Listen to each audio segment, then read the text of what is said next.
لسبیلا Pakistan coast guard نے ایرانی diesel اور دیگر غیر ملکی ایشیا کی اسمگلنگ کو ناکام بنا دیا۔ مزید دیکھتے ہیں اس رپورٹ میں۔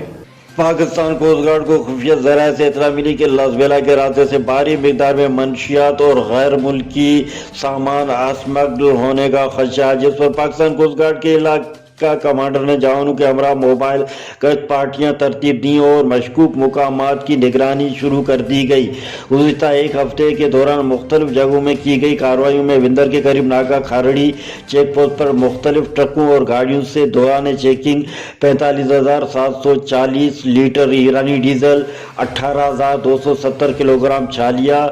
16 عدد مزدا ٹائر، 300 کلوگرام غیر ملکی کپڑا، 14 بیگ سائٹرکیز، 9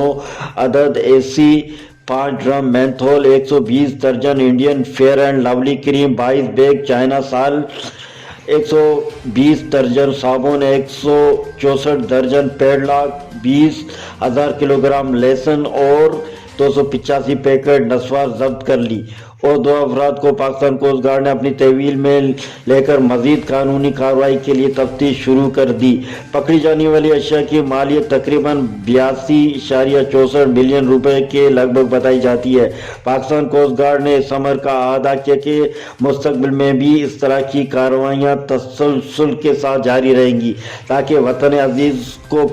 اسمگلنگ کی لعنت سے نجات دلائی جا سکے۔ شفیق احمد چنّا، راج نیوز، اتھل، لسبیلا، بلوچستان۔